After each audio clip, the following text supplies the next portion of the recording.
Landing on an aircraft carrier is dangerous, but even more so when things don't go according to plan. In this case, a test pilot named Captain George Duncan was testing an F-9 F-5 Panther as the airplane dropped below the correct line of approach and the fighter struck the edge of the flight deck and broke in half. You would think that was the end of it for the pilot, right? But it's not what you think. Thanks to the swift reaction of the flight deck crew, the pilot was pulled out alive and the fire was quickly extinguished. In 6 months, Captain Duncan was back at flying and later on became a lawyer.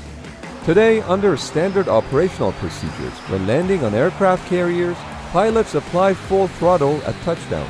If they catch one of the 3 or 4 arresting wires, they come to a full stop. Otherwise, the full throttle provides sufficient power to continue down the angled flight deck and become airborne again. This is known as bolter. During the subsequent pass, the bolter aircraft will attempt to land again. But in the early days of aircraft carriers, this was not always possible because carriers had traditional flat-top designs instead of the modern angled flight deck. This meant that airplanes were landing right in front of the other parked airplanes, so there was very little room for error. For this reason, emergency flight deck barriers were installed at the end of the landing area. The barriers were about 3 feet tall and would be lowered after each successful landing in order to move the airplane to the parking area.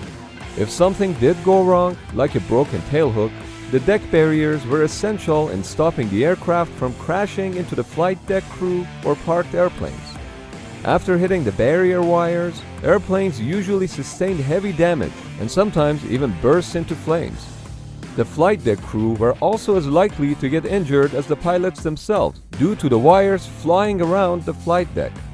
As you can see in this example, barrier wires were not always sufficient to fully stop an aircraft, so a better solution was needed. Don't worry, this airplane's pilot was successfully rescued by a helicopter. Presently, barrier wires are no longer used as they were replaced with barricade netting, which kind of resembles a tennis net. The modern barricade emergency recovery system consists of multiple engagement straps approximately 20 feet in height.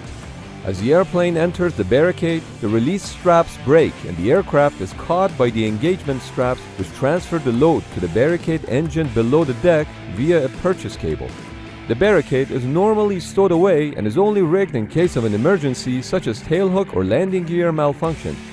A well-trained crew can set up a barricade in under 3 minutes. After successful arrestment, the webbing and the deck cables are discarded. And real good. Keep the scan going. Little power on. Little more power. Little more power. Just a little. Cut, cut, cut, cut, cut, cut, cut. Drop your nose. Drop your nose. Stay with it. Stay with it. Stay with it. Stay with it. Stay with it. You're good. Beautiful. While barricade arrestments are rare, they still occur from time to time, and for this reason, all American aircraft carriers are equipped with them. While such landings are harsh on the pilots and often lead to major damage to the aircraft, this is still way better than the alternative. Over the years, barricades have saved numerous lives, and because of that, they are an essential part of the carrier's toolkit. While you hope to never have to use it, when the situation arises, you're glad to have it.